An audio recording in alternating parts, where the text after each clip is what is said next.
नमस्कार। हमारा देश और पूरा विश्व आज कोविड-19 की चुनौती का सामना कर रहा है। कोविड-19 अभी खत्म नहीं हुआ है। ऐसे में हमारा फर्ज है कि हम सतर्क रहें। इसलिए जब तक दवाई नहीं तब तक कोई ढिलाई नहीं। कोरोना से बचाव के लिए जरूरी है नियमित रूप से हाथ धोना, मास्क पहनना और आपस में उचित दूरी बनाए रखना। याद रखिए, 2 गज दूरी मास्क है जरूरी। खांसी, बुखार या सांस लेने में कठिनाई होने पर हेल्पलाइन नंबर 1075 पर संपर्क करें।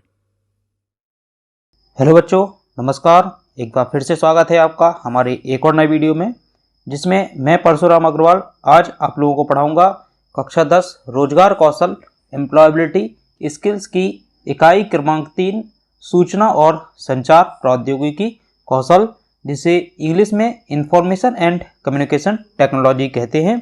बच्चों, आज इसके अंदर हम लोग देखेंगे सत्र क्रमांक 4 को, लेकिन उससे पहले हम लोग संक्षेप में समझ लेते हैं कि अभी तक हम लोग क्या क्या पढ़ चुके हैं। तो बच्चों, इसमें सबसे पहले हम लोगों ने देखा सत्र क्रमांक 1 के भाग 1 को, जिसमें हम लोगों ने देखा मूलभूत कंप्यूटर प्रचालन।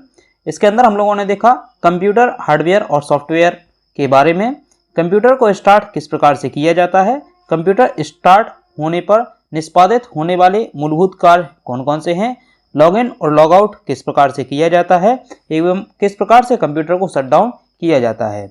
बच्चों, इसके बाद हम लोगों ने देखा सत्र 1 के भाग 2 में कीबोर्ड का उपयोग क्यों जरूरी है एवं कीबोर्ड का हमारे कंप्यूटर में क्या उपयोग है। साथ में हम लोगों ने देखा कीबोर्ड में उपलब्ध फंक्शन कीज किस प्रकार से उपयोगी हैं। Roll over and roll over के बारे में हम लोग सत्र 1 में पढ़ चुके हैं। इसके बाद हम लोगों ने देखा था माउस का उपयोग किस प्रकार से किया जाता है, पॉइंट और क्लिक हमारे कंप्यूटर में किस प्रकार से उपयोगी हैं, ड्रैग एंड ड्रॉप का क्या हमारे कंप्यूटर में महत्व है एवं डबल क्लिक के बारे में भी हम लोगों ने सत्र 1 में जाना था। तो बच्चों, इसके बाद हम लोगों ने सत्र 2 में देखा था मूलभूत फाइल प्रचालनों का प्रदर्शन, जिसके अंदर हम लोगों ने पढ़ा था फाइल का आधारभूत कार्य करना। दूसरा हम लोगों ने इसके अंदर पढ़ा था फाइल और फोल्डर किस प्रकार से बनाए जाते हैं एवं इसके बहुविकल्पीय प्रश्नों के बारे में हम लोगों ने जाना था। इसके बाद बात करते हैं सत्र 3 की। तो इसके अंदर हम लोग पढ़ चुके हैं सत्र 3 का पार्ट 1, जिसके अंदर हम लोगों ने देखा कंप्यूटर की देखभाल और रखरखाव का महत्व क्या है, डिवाइस की देखभाल हेतु सुझाव कौन कौन से हैं एवं रखरखाव के आवश्यक चरण कौन कौन से हैं। इसके बाद सत्र 3 के भाग 2 में हम लोगों ने देखा एक रखरखाव अनुसूची कौन सी है जिसके माध्यम से हम अपने कंप्यूटर को या अपनी इलेक्ट्रॉनिक डिवाइस को अच्छा रख सकते हैं। साथ में हम लोगों ने देखा था अपने डेटा का बैकअप किस प्रकार से लिया जाता है, स्कैनिंग और वायरस क्लीनिंग क्या होता है, कंप्यूटर प्रदर्शन में किस प्रकार से वृद्धि की जा सकती है, अपने कंप्यूटर से स्पैम किस प्रकार से हटा सकते हैं, और बहुविकल्पीय प्रश्नों के बारे में हम लोग सत्र 3 में पढ़ चुके हैं। बच्चों, इसके बाद बात करते हैं कि आज हम लोग क्या क्या पढ़ने वाले हैं। तो बच्चों, आज के सत्र में हम लोग सीखेंगे सत्र क्रमांक 4 का भाग 1 कंप्यूटर सुरक्षा और गोपनीय, जिसे इंग्लिश में कंप्यूटर सिक्योरिटी एंड प्राइवेसी कहते हैं। बच्चों, इसके अंदर आज हम लोग पढ़ने वाले हैं कंप्यूटर सुरक्षा और गोपनीय क्या होता है और इसकी क्या आवश्यकता है, कंप्यूटर की सुरक्षा के साथ डीलिंग किस प्रकार की जाती है, या computer security deals with protecting computer. तीसरा, इसके अंदर आज हम लोग पढ़ेंगे सिक्योरिटी लॉक तोड़ने के कारण क्या क्या है, या सिक्योरिटी लॉक क्यों तोड़ा जाता है। तो चलिए बच्चों, शुरू करते हैं हमारा आज का टॉपिक कंप्यूटर सुरक्षा और गोपनीयता। हार्डवेयर की हानि, हार्डवेयर की क्षति और सिस्टम की विफलता और सुरक्षा उपाय इन चिंताओं के कारण होने वाली समस्या के जोखिम को कम करने में मदद कर सकते हैं। सॉफ्टवेयर चोरी और डिजिटल जालसाजी और इन कंप्यूटर अपराधों को रोकने के लिए उठाए जा रहे कदम व्यक्तिगत गोपनीयता उल्लंघन के लिए संभावित जोखिम डेटाबेस विपणन गतिविधियों, इलेक्ट्रॉनिक निगरानी और सावधानी जो किसी की गोपनीयता को सुरक्षित रखने के लिए ली जा सकती है। देखिए बच्चों, यहाँ पर बताया गया है कि कंप्यूटर सुरक्षा और गोपनीयता क्या होती है। जैसे कि अगर हमारे कंप्यूटर को किसी भी प्रकार की हानि होती है, अब वह हानि या तो हार्डवेयर की हो सकती है, डेटा की हो सकती है, सॉफ्टवेयर की हो सकती है, या हमारा सिस्टम क्रैश हो सकता है, या किसी भी प्रकार से हमसे डिजिटल फ्रॉड किया जा सकता है, लेकिन किसी भी प्रकार की कंप्यूटर के माध्यम से जो हानि होती है उसी को हम कंप्यूटर सुरक्षा और गोपनीयता के अंतर्गत लाते हैं। यदि हम अपने कंप्यूटर की सुरक्षा और गोपनीयता पर ध्यान नहीं देंगे तो इससे हमारे डेटाबेस को चुराया जा सकता है, हमें विपणन या इकोनॉमिक गतिविधियों पर नज़र रखी जा सकती है एवं उसके साथ फ्रॉड किया जा सकता है। किसी भी प्रकार की डिजिटल निगरानी हमारे कंप्यूटर पर रखी जा सकती है, जिससे कि हमारे कंप्यूटर के डेटा को हमेशा खतरा बना रहेगा। इस प्रकार की चीज़ों से बचने के लिए हमें अपने कंप्यूटर को सुरक्षित रखना बहुत ही महत्वपूर्ण हो जाता है। तो चलिए बच्चों, आगे देखते हैं। हम अपने कंप्यूटर और इलेक्ट्रॉनिक डिवाइस पर बहुत सारी जानकारी स्टोर करते हैं। उदाहरण के लिए हम अपने मोबाइल पर अपनी तस्वीरें रखते हैं। स्कूल के कंप्यूटर प्रत्येक छात्र और उनके माता पिता के बारे में व्यक्तिगत जानकारी स्टोर करते हैं। बैंकों में उपयोग किए जाने वाले कंप्यूटर अपने ग्राहकों की वित्तीय जानकारी संग्रहित करते हैं और अस्पताल में कंप्यूटर रोगियों के बारे में महत्वपूर्ण जानकारी रखते हैं। बच्चों, जैसा कि हम लोग जानते हैं कि हमारे कंप्यूटर में कई प्रकार की जानकारियाँ स्टोर होती हैं, जिसमें फ़ोटोज़, वीडियोज़, MP3, कुछ हमारी पर्सनल फाइल्स एवं अन्य चीज़ें हमारे कंप्यूटर में रखी हुई होती हैं। जैसे कि यहाँ पर एक उदाहरण के माध्यम से समझाया गया है कि हमारा जो स्मार्टफोन होता है या हमारे पास जो मोबाइल फ़ोन होता है, उसमें हम अपनी तस्वीरें, अपने डेटा या अपने कुछ महत्वपूर्ण फाइलों को सेव करके रखते हैं। और जिस प्रकार से एक स्कूल के अंदर यदि कोई कंप्यूटर है तो उसमें स्कूल की जानकारी, साथ में बच्चों की जानकारी, बच्चे के माता पिता की जानकारी एवं बैंकों में उपयोग होने वाले कंप्यूटर्स में ग्राहकों की जानकारी और एवं ग्राहकों की वित्तीय लेन देन की जानकारी संग्रहित होती है। और अस्पतालों में उपयोग किए जाने वाले कंप्यूटरों में किस व्यक्ति को किस प्रकार का रोग हुआ है, वह व्यक्ति कब आया है, इसके बारे में जानकारी हमें मिल जाती है। और यदि कोई व्यक्ति इस जानकारी के साथ छेड़खानी करता है या इस जानकारी को चुराने की कोशिश करता है तो वह जानकारी सार्वजनिक कर सकता है, जिससे कि कई प्रकार की हानियां हो सकती हैं। अतः इन्हें सुरक्षित रखने की अत्यंत आवश्यक हो जाता है। यदि इस जानकारी में से कुछ भी खो जाता है या लीक हो जाता है और गलत हालतों में चला जाता है तो यह लोगों को बहुत बड़ा नुकसान पहुंचा सकता है। उदाहरण के लिए, यदि किसी बैंक के कंप्यूटर में स्टोर की गई जानकारी लीक हो जाती है तो इससे कई लोगों के पास बहुत सारे पैसे कम हो सकते हैं। इसलिए कंप्यूटर को सुरक्षित और हमारे डेटा को सुरक्षित रखना अत्यंत आवश्यक हो जाता है। बच्चों, कोई भी व्यक्ति यदि हमारे बैंक के डिटेल को जान ले या हमारे बैंक के डेटा को चुरा ले, जिससे कि वह बहुत सारे लोगों के पैसे निकाल सकता है एवं अन्य लोगों के पास जिसके पैसे निकल सकते हैं वो उनको बहुत बड़ी क्षति हो जाएगी। अतः इन सभी चीज़ों को या डेटा को सुरक्षित रखने की आवश्यकता हो जाती है। इसके आगे देख लेते हैं कंप्यूटर सुरक्षा के बारे में चिंता क्यों करनी चाहिए। तो कंप्यूटर से संबंधित कई सुरक्षा चिंताएं हैं जिनके बारे में उपयोगकर्ताओं को पता होना चाहिए कि हमें अपने कंप्यूटर को किस प्रकार से सुरक्षित रखना चाहिए या हमें इससे चिंतित क्यों होना चाहिए। तो सबसे पहला इसमें आता है एक कंप्यूटर या अन्य डिवाइस चोरी होना। बच्चों, हो सकता है कि हमारा जो कंप्यूटर है, लैपटॉप या डेस्कटॉप, किसी भी प्रकार का कंप्यूटर हो सकता है, वह पूरा का पूरा भौतिक तरीके से चोरी हो जाए। दूसरा इसमें आता है महत्वपूर्ण डेटा खोना। आपके पास कोई इंपॉर्टेंट डेटा है जो आपको बहुत ही उपयोगी है, वह डेटा आपका खो सकता है, जिससे आपको चिंता करने की आवश्यकता है। अगला बिंदु आता है संपर्क सूची खोना। बच्चों, यदि कोई व्यक्ति जो कई लोगों के संपर्क में रहता है और अचानक से यदि उसकी संपर्क सूची खो जाए तो उसको कई सारी परेशानियां हो सकती हैं एवं उसके व्यापार एवं उसके सामाजिक दिनचर्या पर प्रभाव पड़ सकता है। पायरेटेड या नकली उत्पादों को खरीदना। बच्चों, अक्सर ऐसा होता है कि हम नकली चीज़ें जो कि आपको सस्ते दामों में मिल जाती हैं उनको खरीद लेते हैं, और इस प्रकार की चीज़ें अगर हम खरीदते हैं तो आपको पैसे के साथ साथ आपको सुरक्षा की भी चिंता हो जाती है। इसके बाद देखते हैं कंप्यूटर की सुरक्षा के साथ डीलिंग या computer security deals with protecting computers. Computer सुरक्षा और गोपनीयता डेटा के नुकसान को रोकने के लिए उपयोग किए जाने वाले उपायों में से संबंधित हैं। बच्चों, कंप्यूटर सुरक्षा और गोपनीयता किसी भी प्रकार के डेटा को नुकसान से बचाने के लिए या किसी भी प्रकार का डेटा ये चोरी ना हो जाए या फिर कहीं खराब ना हो जाए, उसको बचाने के लिए उपायों से संबंधित है कि हम किस प्रकार से अपने डेटा को बचा सकते हैं। इसी शब्दावली को हम कंप्यूटर सुरक्षा के साथ डीलिंग कहते हैं। इसके अंदर हम लोग पढ़ेंगे सिक्योरिटी लॉक तोड़ने के उपाय। सिक्योरिटी लॉक तोड़ने से एक कंप्यूटर में स्टोर की गई जानकारी लीक होती है। बच्चों, यदि किसी व्यक्ति का कंप्यूटर सिक्योर है और उसने किसी भी प्रकार का लॉक अपने कंप्यूटर में डाला हुआ है या किसी डेटाबेस पर अगर लॉक डला हुआ है और कोई व्यक्ति या कोई अनधिकृत व्यक्ति या अनऑथराइज्ड पर्सन उस डेटा तक पहुंच जाता है और उस डेटा को चुराने की कोशिश करता है, तो यह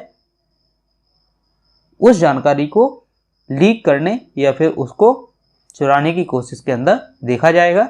व्यक्तिगत जानकारी दो तरीके से खो या लीक हो सकती है, जिसमें सबसे पहला तरीका आता है, हम इंटरनेट पर व्यक्तिगत जानकारी देने में सावधान नहीं हैं।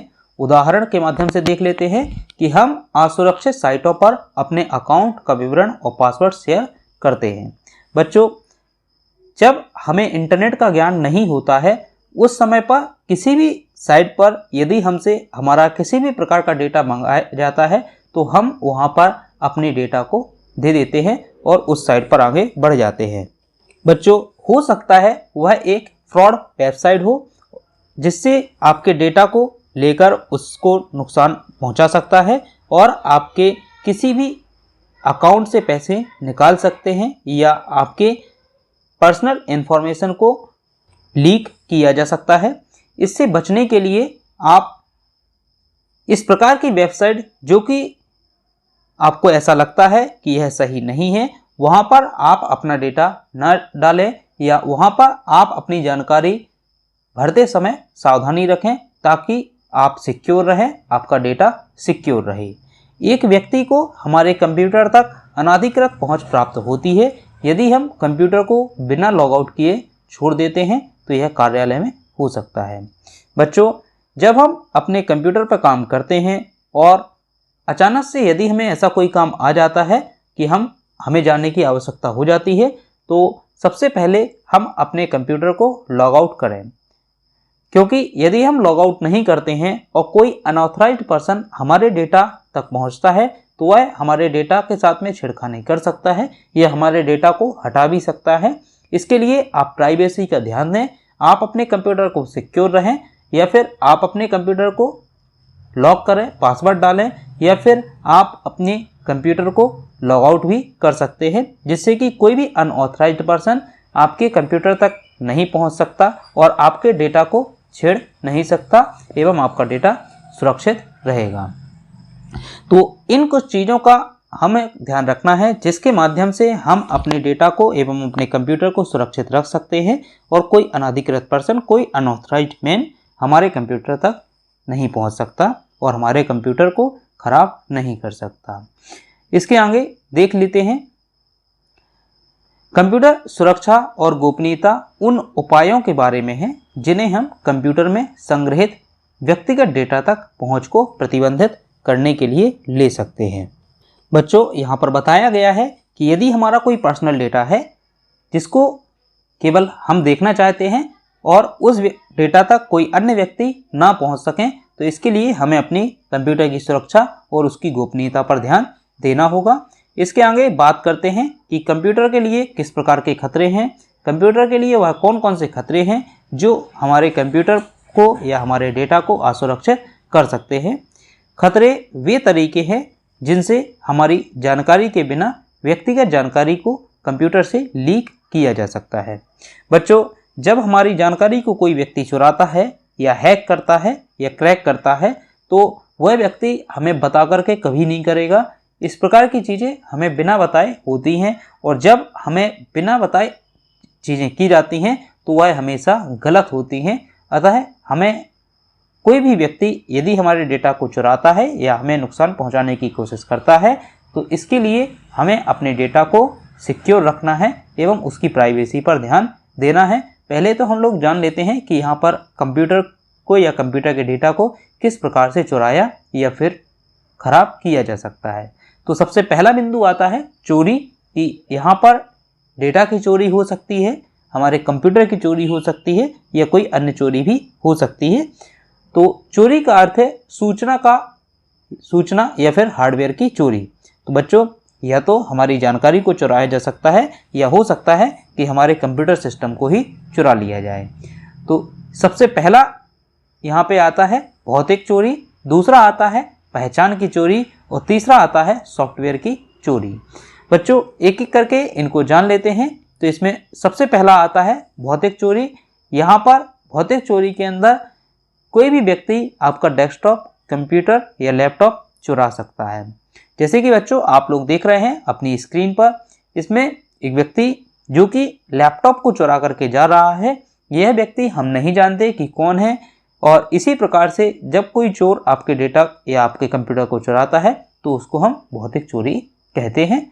तो इसमें या तो आपका कंप्यूटर चोरी हो सकता है, आपका मोबाइल फ़ोन चोरी हो सकता है या आपका लैपटॉप चोरी हो सकता है। दूसरा बिंदु आता है आपकी पहचान को चोरी करना। बच्चों, जैसे कि हम लोग अभी पीछे पढ़ते हुए आए हैं कि जहां एक हैकर आपकी व्यक्तिगत जानकारी को चुरा सकता है और आपकी पहचान का उपयोग करके वह गलत काम कर सकता है। इस गलत पहचान का उपयोग करके हैकर आपके अकाउंट की जानकारी तक पहुंच प्राप्त कर सकता है और गैर कानूनी गतिविधि कर सकता है। बच्चों, यदि वह हमारे पासवर्ड्स, हमारे अकाउंट डिटेल और हमारी अन्य जानकारी को प्राप्त कर लेता है तो वह हमारे बैंक तक पहुंच बना सकता है, जिससे कि हमें पैसे की चोरी हो सकती है, हमारी सूचना की चोरी हो सकती है, हमारी प्राइवेसी की चोरी हो सकती है एवं कोई भी अपराध यदि वह करता है तो उसमें हम कानूनी रूप से हम जिम्मेदार होंगे, क्योंकि इसके लिए हम किसी भी प्रकार की सूचना यदि हमने पुलिस वालों को नहीं दी है कि आपका डेटा चोरी हो गया है या आपके पासवर्ड्स चोरी हुए हैं, तो कोई भी गैरकानूनी गतिविधि होती है तो उसके में हम ऑफिशियली जिम्मेदार होंगे। इसके बाद बात करते हैं बिंदु क्रमांक 3, सॉफ्टवेयर की चोरी।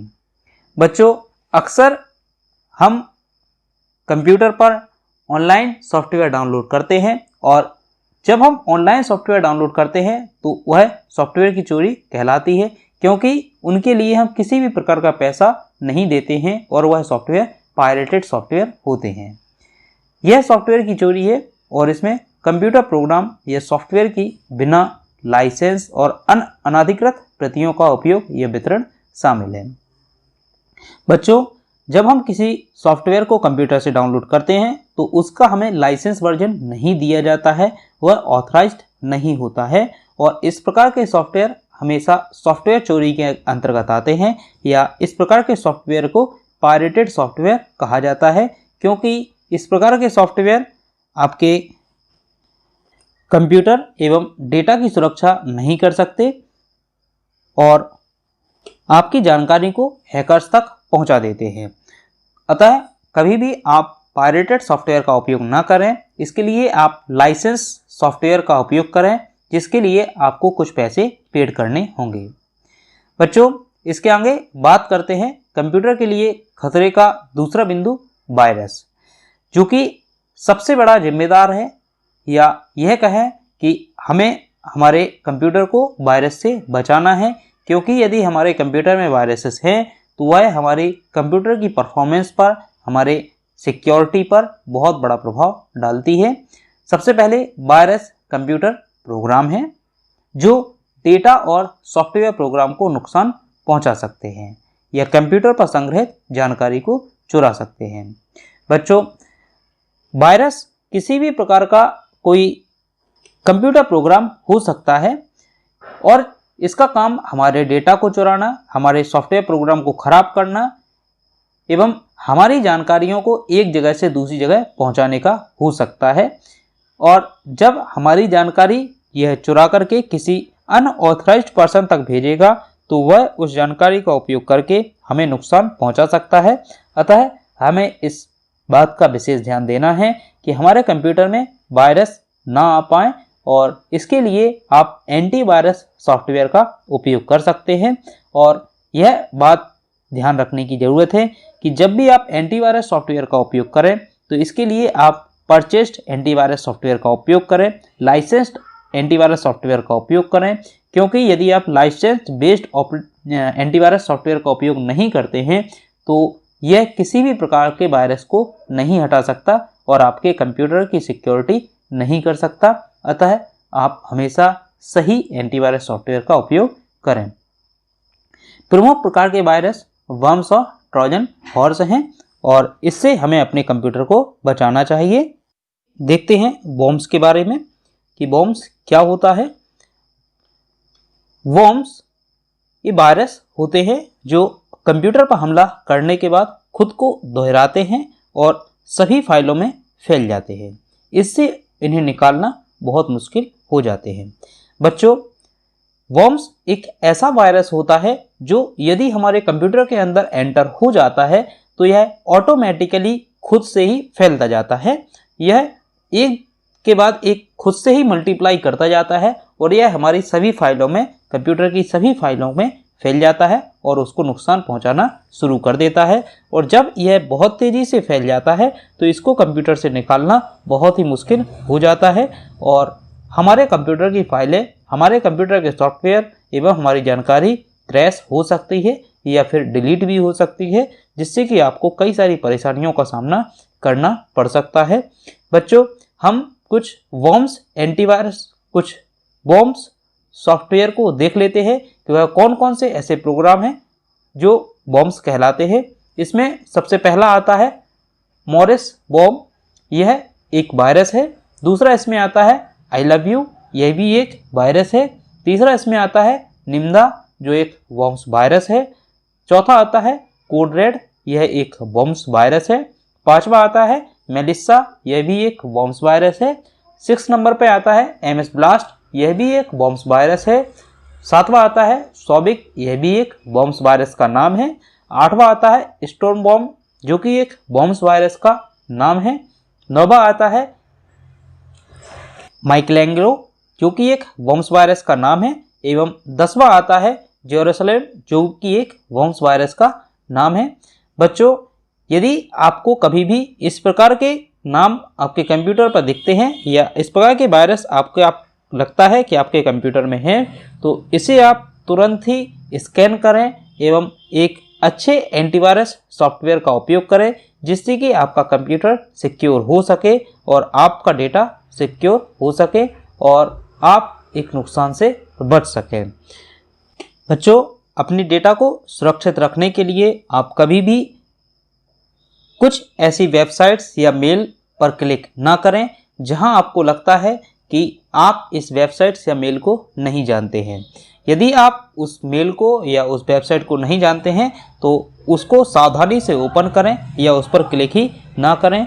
और यदि आप इस प्रकार से करते हैं तो हो सकता है कि आपके सिस्टम में, आपके मोबाइल फ़ोन में या आपके कंप्यूटर में वायरस एंटर कर जाएं, जिससे आपकी जानकारी, आपकी पर्सनल इन्फॉर्मेशन, आपकी अकाउंट इन्फॉर्मेशन या आपकी फ़ोटोज़, वीडियो या कुछ भी आपकी पर्सनल जानकारी है वह अनऑथराइज्ड पर्सन तक पहुंच सकती है और जिससे भविष्य में आपको नुकसान उठाना पड़ सकता है। क्योंकि आजकल हम लोग देखते हैं कि आपके मोबाइल पर कई सारे ऐसे लुभावने मैसेजेस आते रहते हैं कि यदि आप इस लिंक पर क्लिक करते हैं तो आपको कई प्रकार के बेनिफिट्स हो सकते हैं, जिसमें आपको पैसों का बेनिफिट दिया जाता है। कहीं आपको बताया जाता है कि आप इस लिंक पर क्लिक करेंगे तो आपके अकाउंट में इतने पैसे आ सकते हैं, या इस प्रकार के बहुत सारे मैसेजेस हमारे पास आते रहते हैं, सोशल मीडिया के माध्यम से आते रहते हैं। तो आप डिजिटल दुनिया के इस दौर में इस प्रकार की जालसाजी से बचें और इस प्रकार से फ्रॉड से बचने की कोशिश करें, जिससे कि आप सिक्योर रहें, आपका डेटा सिक्योर रहे एवं आपका कंप्यूटर आपको एक लंबे समय तक उपयोग करने में मदद कर सके। इसके बाद देख लेते हैं कि आज हम लोगों ने क्या क्या पढ़ा है। तो बच्चों, आज हम लोगों ने देखा कंप्यूटर सुरक्षा और गोपनीयता क्या होती है एवं हमें कंप्यूटर सुरक्षा करने की क्यों आवश्यकता है। इसके बाद हम लोगों ने पढ़ा कंप्यूटर की सुरक्षा के साथ डीलिंग क्यों आवश्यक है या किस प्रकार से हम अपनी कंप्यूटर की डीलिंग कर सकते हैं।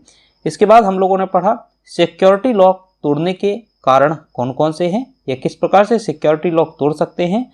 एवं इसके बाद हम लोगों ने देखा कंप्यूटर के लिए कौन कौन से खतरे हैं, कौन कौन से वह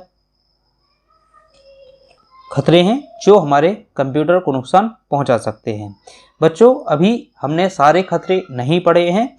इसके बाद हम बात करेंगे या कल की क्लास में आगे पढ़ेंगे कि और कौन कौन से खतरे हैं जिससे कि हम अपने कंप्यूटर को बचा सकते हैं।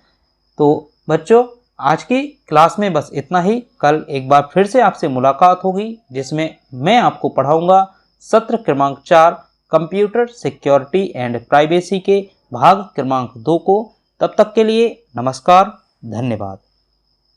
किशोर अवस्था संबंधित समस्याओं के परामर्श हेतु समर्पित उमंग किशोर हेल्पलाइन के टोल फ्री नंबर 144225 पर संपर्क